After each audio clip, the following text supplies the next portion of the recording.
Bismillahirrahmanirrahim. Alhamdulillah wa kafa wa salamun ala ibadina allazina astafa. Ashhadu an la ilaha illallah wahdahu la syarika lah wa ashhadu anna Muhammadan abduhu wa rasuluh. Allahumma salli wa sallim ala sayyidina Muhammad wa ala alihi wa ashabihi wa man sara ala nahjihim wa sallama tasliman katsira. Bi rahmatika ya nastaghiitsu ya Allah, nastaghiitsu bika ya Rahman, nastaghiitsu bika ya Rahim, an tu'ayyidana bi ta'yidika ya Allah, wa an tansurana bi nasrika ya Rahman, wa an tu'afiyana bi'afiyatika ya arhamar rahimin. A'udzu billahi minasy syaithanir rajim. Bismillahirrahmanirrahim. Walau tara izil mujrimuna nakisu ru'usihim 'inda rabbihim Rabbana absarna wa sami'na farji'na na'mal salihan inna muqinun. Sadaqallahul azim. Assalamualaikum warahmatullahi ta'ala wabarakatuh. Alhamdulillah, syukur kehadrat Allah subhanahu wa ta'ala atas nikmat kurniaan yang diberikan sehingga hari ini kita dapat berada dalam majlis ilmu. Mudah-mudahan kita diberkati dan dirahmati. Salawat dan salam atas junjungan besar Nabi Muhammad sallallahu alaihi wasallam wa alihi wa ashabihi ajma'in, amma ba'du. Yang dikasihi Tuan Pengurusi, Tuan Imam, saf kepimpinan, pegawai masjid, tuan-tuan muslimin dan muslimat yang dikasihi Allah subhanahu wa ta'ala hendaknya. InsyaAllah malam hari ini kita sambung muka surat nombor 47. Tajuk akhir dalam keutamaan sedikit pada angan-angan. Tuan-tuan yang dikasihi Allah subhanahu wa ta'ala, pada pertemuan yang lepas kita mendengar perkataan yang diucapkan oleh Imam Hasan Basri. Imam Hasan Basri ketika mana ada ramai jumpa dia saat beliau sedang sakit, maka diminta kepada dia untuk menyampaikan nasihat. Antara nasihat yang ia pesan adalah sesungguhnya hendaklah kita ini menjadi orang yang bertakwa dan sebagainya. Banyak lagi lah pesanan-pesanannya. Dan kita berhenti pada muka surat ini pada perkataan beliau, orang yang pernah melihat Muhammad sallallahu alaihi wasallam, yakni Nabi kita Muhammad sallallahu alaihi wasallam, pasti tahu bagaimana baginda rajin dan bersungguh-sungguh. Apa yang disebut oleh Tuan Imam Basri, dia kata siapa-siapa yang pernah tengok Nabi sallallahu alaihi wasallam, maknanya orang yang hidup sezaman dengan Nabi, iaitu para sahabat baginda lah. Para tabi'in dia tak sempat jumpa Nabi, dia cuma sempat bertemu dengan para sahabat. Daripada sahabat lah mereka itu dapat cerita dan disampaikan kepada kita pada hari ini dah. Maka kata beliau bahawa Nabi sallallahu alaihi wasallam itu satu orang yang bersungguh-sungguh. Apa maksud bersungguh-sungguh? Ikhlas. Orang lain ni bersungguh-sungguh juga, tapi pi pamer ke orang. Dalam Facebook semalam saya sembahyang tahajud 4 rakaat pukul 4 pagi. Tu orang tak panggil ikhlas, tu orang panggil iklan namanya nah. Itu sifat orang sekarang, dia suka war-warkan perbuatan dia. Hari ini saya menyampaikan sumbangan sedekah kepada anak yatim berjumlah RM800, maka dimasukkan dalam Facebook. Semua orang tahu cerita dia. Allah puji bagus. Dia pun seronok tuan-tuan. Itu orang panggil iklan, bukan ikhlas. Jadi ikhlas ni kata Nabi bagaimana? Ketika mana tangan kanan memberi, tangan kiri tidak mengetahui. Itu maknanya ketika mana kita menyumbang, kita orang lain tidak tahu, melainkan ada cara dia. Melainkan kita nak suruh orang lain juga menderma seperti kita. Maka itu tujuannya tidak mengapa, bolehlah kita war-warkan kepada orang lain, tuan-tuan. Baik, dalam ibadah tanpa mengenal lelah dan juga istirahat, Nabi SAW tidurnya sedikit. Kita tidur sikit juga, tapi sikit-sikit tidur.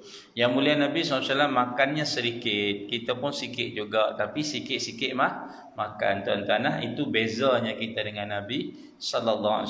Yang mulia Nabi SAW istighfarnya ada mi'ah marrat, sebanyak 100 kali.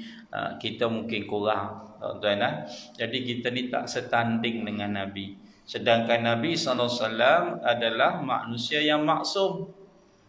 Kita tak berapa nak maksum lagi. Bahkan kita ni boleh diibaratkan seperti daun kesum. Tak? Tapi kurangnya kita beristighfar kepada Allah Subhanahu Wa Taala. Pasal apa? Pasal di hati kita, di kepala kita masih ada ruang untuk dunia yang sangat besar jika dibandingkan ruang untuk akhirat. Kalau lampaklah, kalau Allah takdirkan saya boleh tengok tuan-tuan boleh tengok saya. Allahu Akbar, tuan-tuan.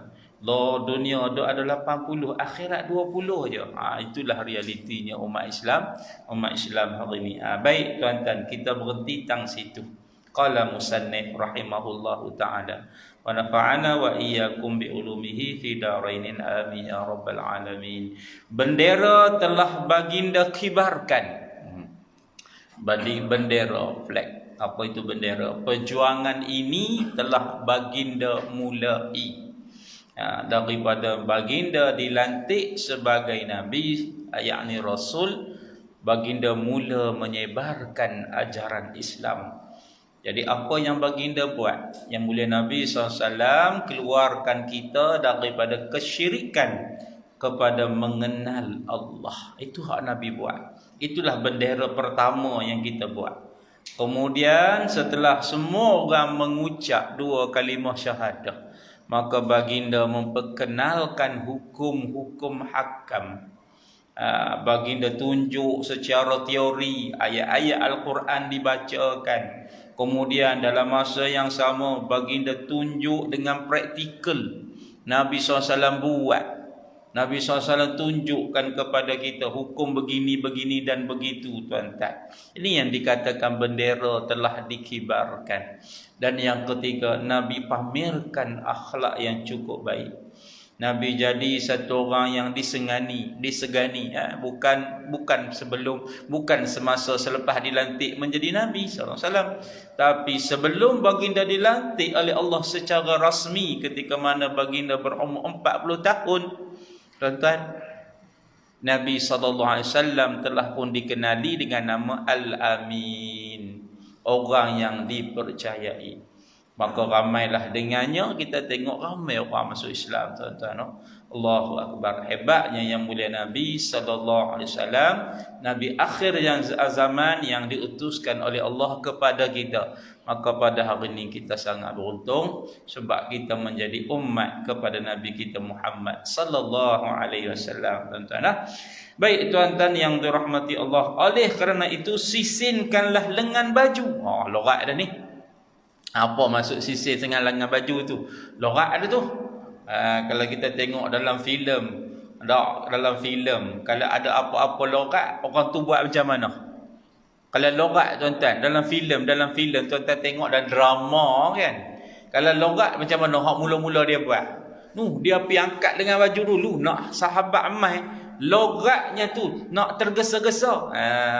Maknanya ada ruang tak nak berfikir tentang benda lain? Tak ada dah. Tuan-tuan. Maka katanya musannif, katanya Imam Hasan Basri, maka sisinlah. Sising tu umpama lipat dengan keadaan tergesa-gesa lengan baju kalian untuk maju. Ayolah bergegas untuk mencapai kemenangan dan juga keselamatan. Baik hadirin yang dikasihi Allah Subhanahu Wa Taala. Yang mulia Nabi SAW hidup di atas muka bumi ini tidak lama. Kalau nak dibandingkan dengan umur para Nabi yang sebelumnya, ada yang sampai 950. Nabi Musa sahaja umurnya 500, tuan-tuan. Yang mulia Nabi SAW, umur baginda hanya sekadar 63 tahun hijrah. Tuan-tuan yang dirahmati Allah. Jadi kebanyakan umat akhir zaman ini juga, sebagaimana yang Nabi SAW sebut, umurnya adalah di antara 60 sampai 70 tahun sahaja. Itu umur kita. Sedangkan perjalanan kita masih lagi panjang. Apabila kita berada di dalam masa yang sangat tertahan, sangat sedikit, maka yang mulia Nabi SAW menggambarkan kepada kita ad-dunya sijnun lil mu'min. Dunia ni penjara kepada orang yang beriman, wa jannatul lil kafir, dan syurga kepada orang kafir. Baik. Apa itu penjara? Tempat tahanan. Tempat yang kita tak bebas. Macam saudara kita sekarang ni sedang di PKPD, di Seluang sana contoh. Bebas ke mereka? Tidak bebas. Kita bebas tak? Tuan-tuan nak pergi Tesco, boleh tak? Boleh. Mereka nak pergi Tesco, boleh tak? Tak boleh. Mereka tertahan. Itu maknanya di penjara. Jadi penjara itu bukan hanya dilihat seperti berada dalam bangunan. Tidak. Tetapi penjara di sini bermakna tertahan daripada buat yang tidak boleh kita buat. Tetapi dalam masa yang sama, ada benda yang kita boleh buat. Lantaran umur kita yang pendek tadi, ada benda yang boleh kita buat, tetapi dalam masa yang sama, ada benda yang tidak boleh kita buat. Kita hanya tidak boleh buat benda yang dilarang itu adalah dalam masa yang terhad. Kerana apabila faham daripada penjara, tuan-tuan, faham lawan atau muqabbil atau lawan daripada penjara, di sana ada kebebasan. Di mana kebebasan tu? Di akhirat, bukan di bumi. Adapun orang kafir, kebebasan dia di dunia. Maksudnya apa? Buatlah apa hal kamu nak buat pun, ikut suka kamu lah. Mu nak tipu orang pun tak apa, mu nak kencing orang pun tak apa, mu nak bunuh orang pun tak apa, mu nak arogo orang pun tak apa, mu nak maki orang pun tak apa. Bebas, buatlah suka hati kamu. Tetapi di sana nanti kamu akan berada di dalam tahanan. Bezanya tahanan di akhirat itu panjang. Bezanya tahanan di dunia tu pendek. Sekarang kita memilih nak ditahan di dunia atau hendak ditahan di akhirat. Di syurga nanti kita akan diberikan 3 minuman, daripada araknya, daripada susunya, daripada madunya. Arak di dunia ni kalau kita minum hukumnya haram. Susu dengan madu kalau makan berlebihan, jawapan dia keciman ni kerat kaki. Tidak, tuan-tuan. Maka kita minum pun dalam keadaan susu dengan madu kita tahan. Susu dengan madu tak boleh campur. Itu orang panggil tahan. Arak confirm tak boleh minum selama-lamanya. Maka kita menahan diri dia. Dalam keadaan masa yang sedikit ini, kita tahan diri kita dengan kita buat apa yang Allah suruh, dengan kita hilangkan atau kita tahan diri kita daripada apa yang Allah larang. Tuan-tuan, yang kita tahan itu hanyalah seketika sahaja. Kalau satu orang banduan ditahan di dalam penjara, hakim kata kat dia, kamu dijatuhkan hukuman seumur hidup.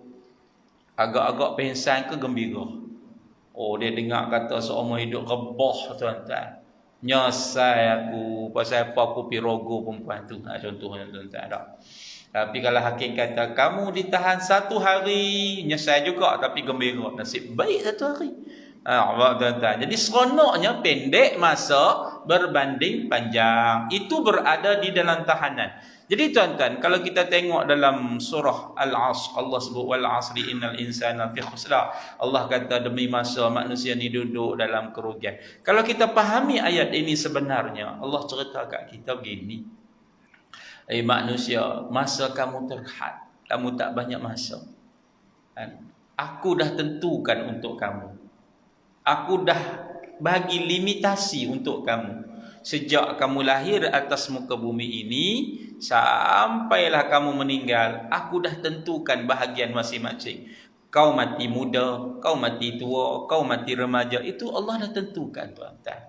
Walaupun kita berusaha untuk memanjangkan umur kita, tetap juga kita akan mati dalam garis time atau garis masa yang Allah tentukan.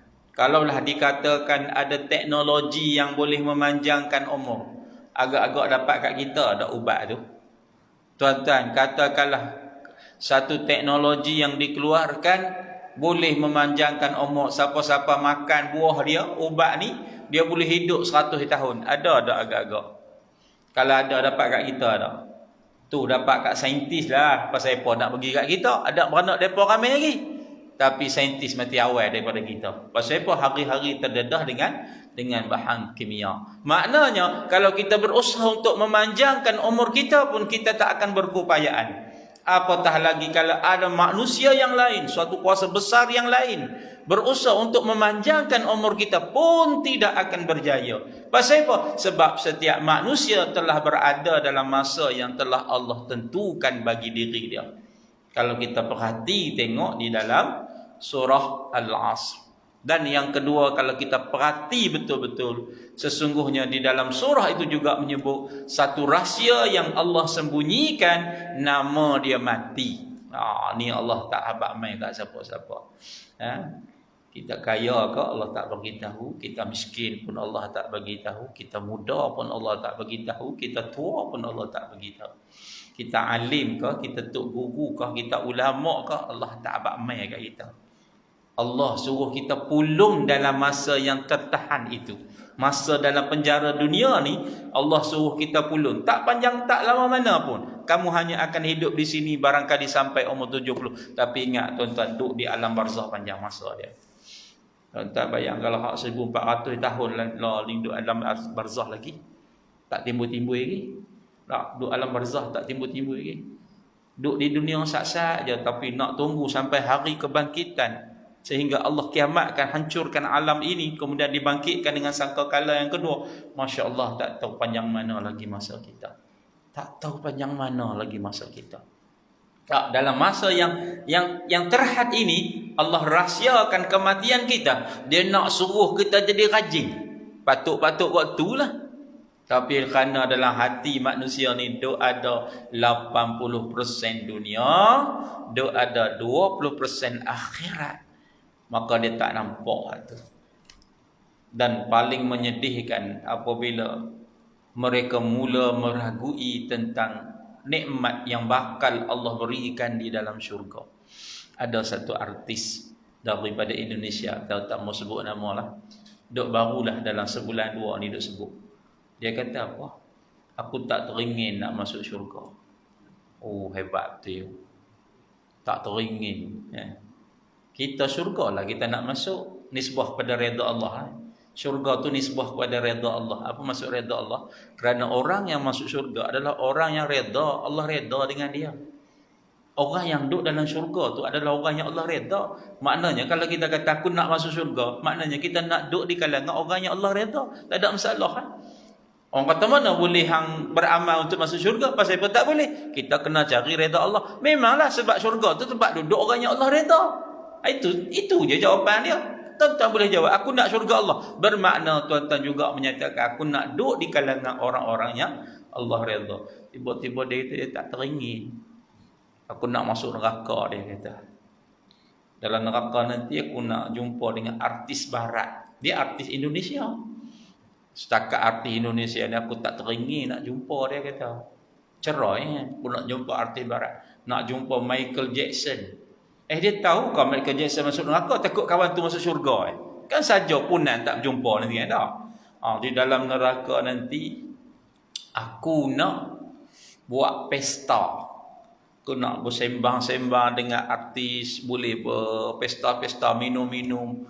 Allah, nak minum daripada apa? Fasyaribuna alaihi minal hamim. Kau minum juga, tapi kau minum daripada hamim. Hamim tu apa? Air panas menggelegak, pegang berpecah tangan. Tapi tangan terus jadi elok balik. Satu penderitaan, pegang terus sembuh. Maknanya akan diulangi lagi tangannya pecah, sakit lagi. Sakit-sakit yang berulang. Letak di bibir mulut pecah, kemudian sembuh pula. Sakit terulang dan sakit dia bertasalsul. Apa maksud tasalsul? Bertambah, bukan kurang. Bertambah, hari ni sakit 5%, saat lagi minum sakit pula 10%. Dia duduk naik. Azab Allah Subhanahu Wa Taala ni tak berhenti-henti. Masuk dalam mulut, pecah mulut, sembuh balik. Masuk dalam perut, pecah perut, sembuh balik. Tak mati-mati. Ada tak atas dunia ni tak mati-mati walaupun patah tulang, jatuh dan sebagainya? Ada tak? Adalah kartun. Kartun jatuh bukit, 3, 4 bukit jatuh. Tak mati-mati. Pasal apa? Kartun. Maknanya kartun tu nak cerita pada kita, itulah suasana kamu di akhirat besok, di dalam neraka. Tiba-tiba dia boleh kata macam tu. Dia ingat neraka ni macam KFC kali no. Boleh seronok duk ramai-ramai makan. Tidak begitu wahai manusia no. Kalau orang ni dia dengar apa yang Allah cerita dalam Al-Quran, la akilu min sajarin min zakum, makan daripada zakum, kau minum daripada hamim. Hamim tu pula air seperti mana air seekor unta, minum yang tak puas-puas. Allah cerita kat kita gaya macam tu, bahasanya takkan tak mau beriman lagi, takkan tak takut lagi. Tuan-tuan, kebenaran kalam Allah ni dah banyak dibuktikan di atas muka bumi ini. Contoh saya habaq mai kat tuan-tuan. Satu orang putih masuk Islam kerana edah para perempuan. Saya tak ingat nama dia. Kalau ingat pun saya tak nak sebut pasal nama orang putih. Mulut Melayu ni dia tak kerti nak sebut nama orang putih, tuan-tuan. Robot apa tak tahu, robot culang tu tak tahu, wallahualam ikut nama apa pun. Dia kaji tentang edah satu orang perempuan ni, akhirnya dia masuk Islam. Dia kaji pasal apa edah orang perempuan ni, kalau dia mati disebabkan bercerai hidup, edah dia salah satu quru, 3 bulan 10 hari. Ataupun 3 kali suci. Kalau orang tu mengandung, edah dia sampai melahirkan. Ni Allah sebut dalam Quran ni. Surah Baqarah, tuan-tuan tengok 228 dengan 234. Kalau edahnya dia cerai mati, Allah sebut sebanyak 4 bulan 10 hari. Ni Allah sebut dalam Quran ni. Tak. Pasal apa? Edah tu ada pada orang perempuan. Dia pun kaji. Tu pun dia kaji, tuan-tuan. Rupanya dalam kajiannya dia mendapati ketika umat Islam beriddah, berlaku proses pengeluaran, membersihkan rahim wanita.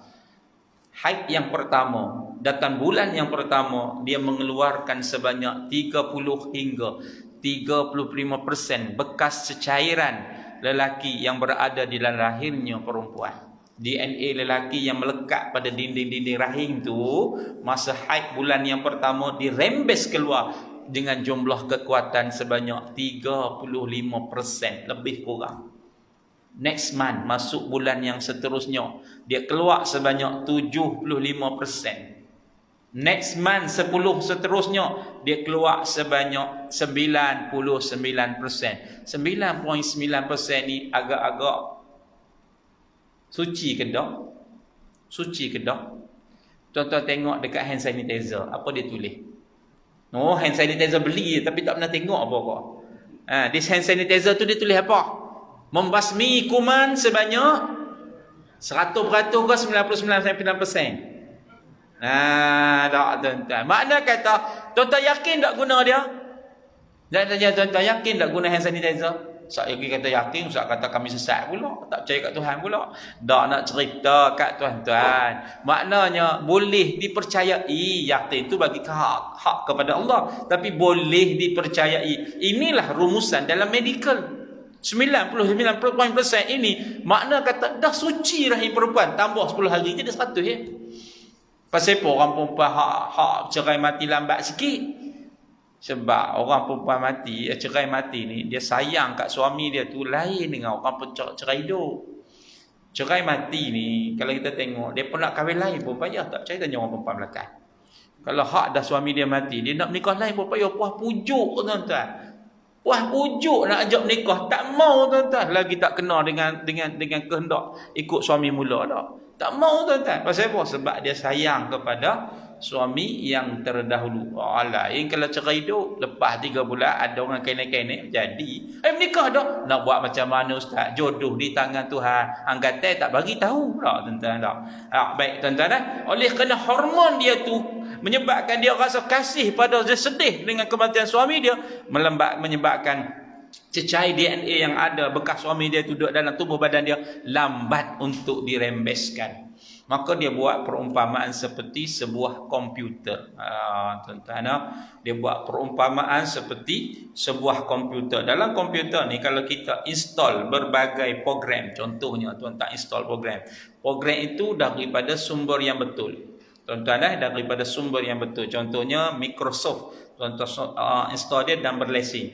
Tiba-tiba tuan-tuan pergi install satu benda yang korup, yang tak betul. Dia pun masuk dalam komputer. Yang betul akan anggap yang masuk tu adalah virus. Hak komputer, siapa pakar komputer sini dia tahulah. Tak, ni perbandingan, saya cuma cerita baliklah. Dia masuk dalam badan komputer tu, hak ada ni anggap itu adalah virus. Maka apa akan jadi pada komputer tu? Hang lah. Tak, pasal pola lambat sangat, tukar RAM pun tak jadi.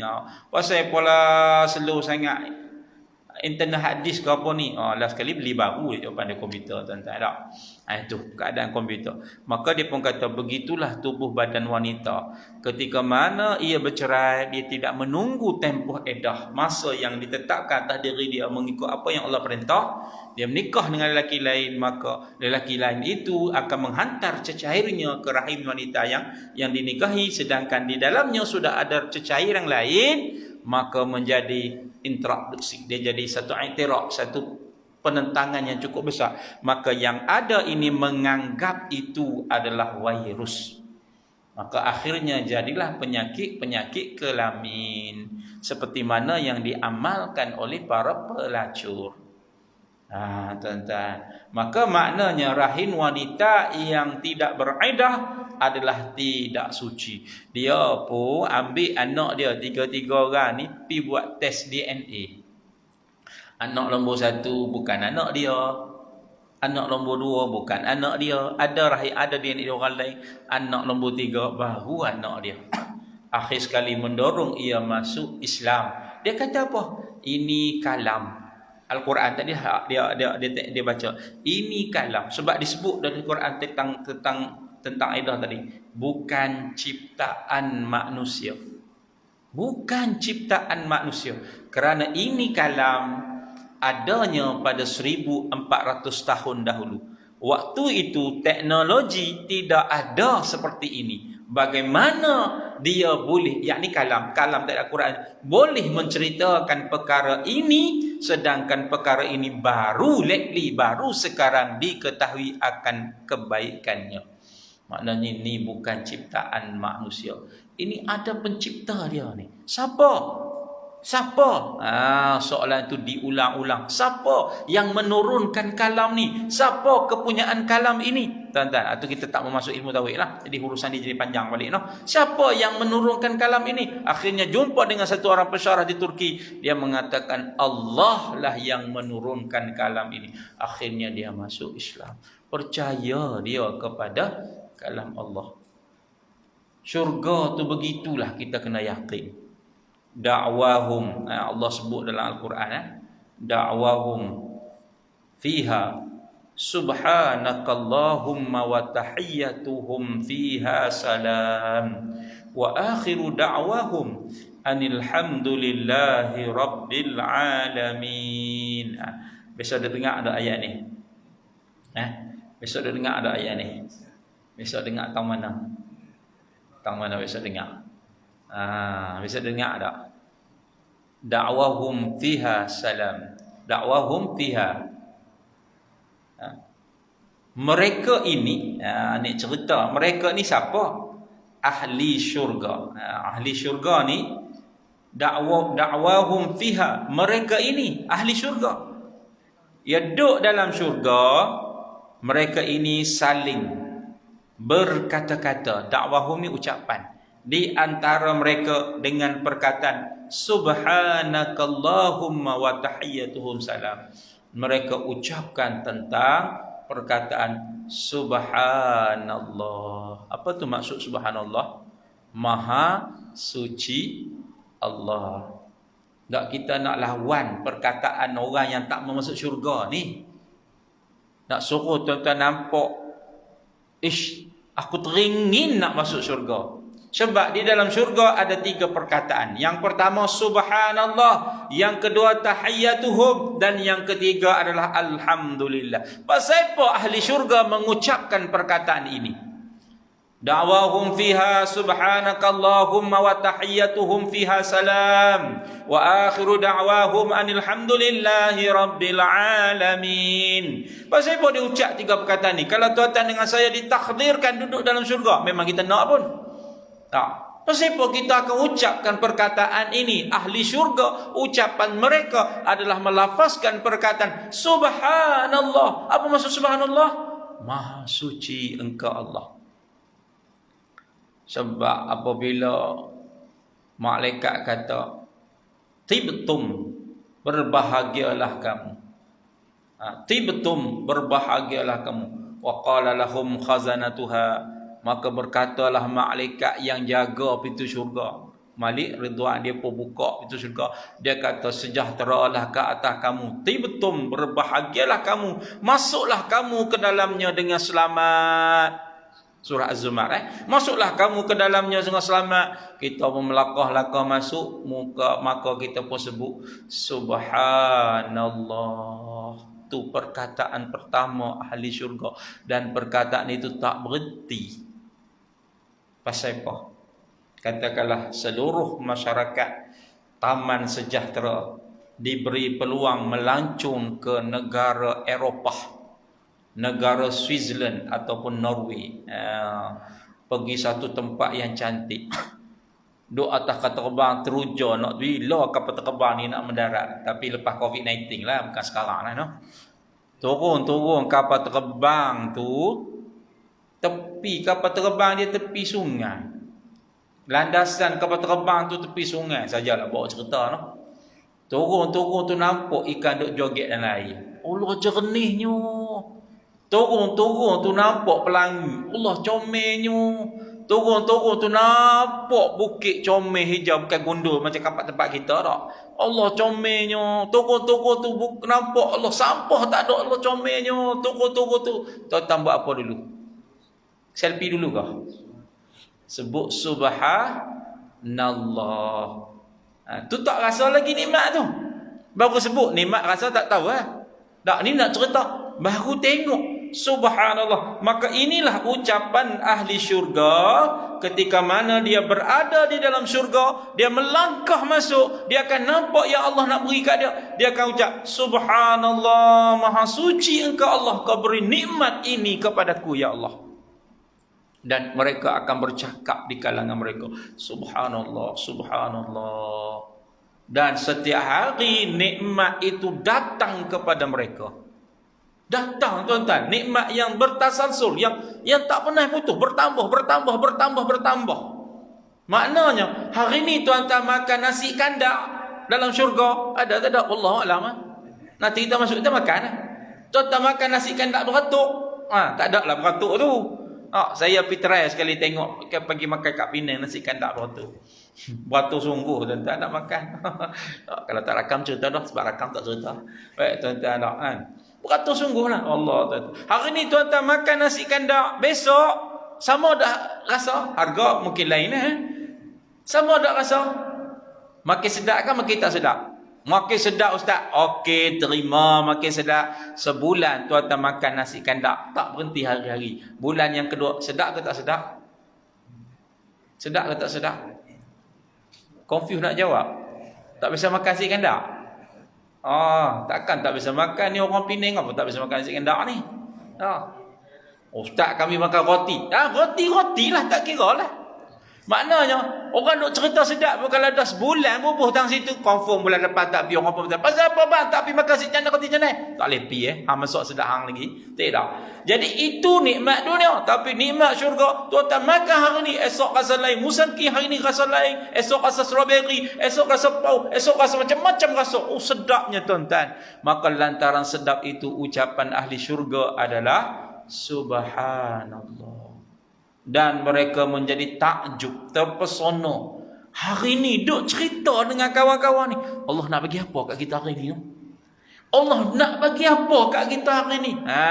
Sebab dalam istilah ternanti-nanti. Macam kita lah hari ni duk tunggu PN nak bagi apa lepas ni kat kita.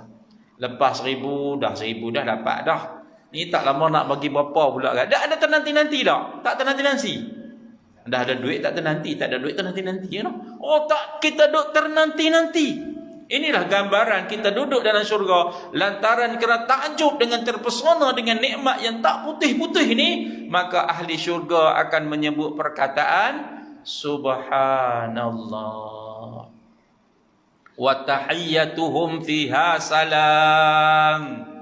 Dan apabila berjumpa di antara mereka, mereka mengucapkan perkataan penghormatan mereka, salam sejahtera, salam sejahtera, salam sejahtera. Tak ada orang maki hamum.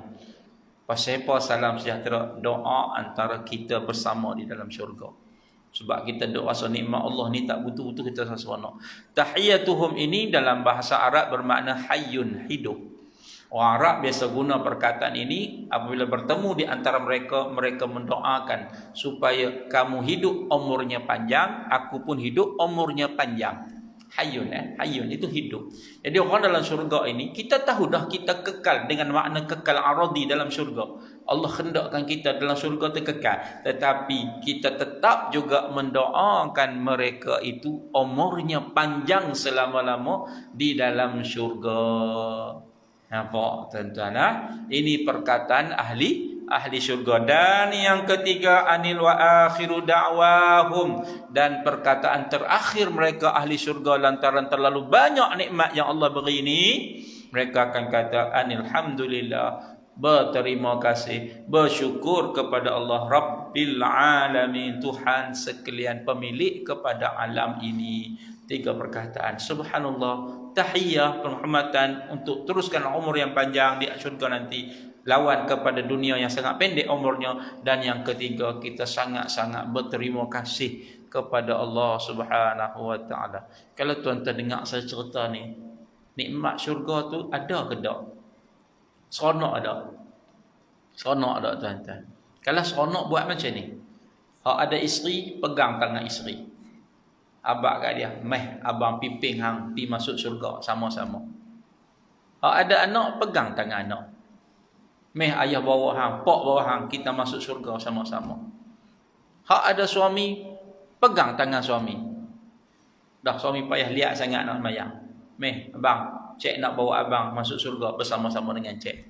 Kena suami benda nak naik bas apa dia tanya. Payahlah tuan-tuan. Jadi kalau tuan-tuan dengar cerita saya ni, lamanya hidup di sana, nikmatnya hidup di sana, agak-agak dunia ni ada nilai tak? Agak-agak ni dunia ni ada nilai tak? Maka kenapa masih ramai di kalangan umat Islam hari ini yang masih lagi mempersiakan umurnya dengan menghabiskan sisa-sisa umurnya dengan pekerjaan-pekerjaan yang tidak bermanfaat. Itu satu persoalan. Kita dah tengok herannya, hak merompok, cara merompok, hak bunuh, cara bunuh, hak jual agama. Jadi kita malu tuan-tuan. Ada hak dilabelkan sebagai ulama tiba-tiba terlibat dengan kes-kes yang memalukan. Masyarakat tak reti nak beza, tiba-tiba duk kata ulama jahat. Tuan-tuan, ulama dengan penceramah adalah 2 benda yang berbeza. Ulama ni orang yang asas dia kuasai 3 ilmu penting. Yang pertama, ilmu usuluddin dengan makna iman. Setiap ilmu itu membawa ia kepada faham jazam, iaitu Allah tu Tuhan dia, yakin 100%. Kemudian dia bekalkan diri dia dengan ilmu fiqh, ilmu untuk menentukan mana itu ibadah dan mana itu tidak ibadah. Kalau hatta dia merawat orang sekalipun, dia akan anggap, oh ini ibadah. Dalam ibadah, dia tidak akan buat benda-benda yang jahat. Tuan-tuan sembahyang. Dalam sembahyang, tuan-tuan membawang tak? Dalam sembahyang, tuan-tuan menyembang tak? Itu beza ibadah dengan tidak.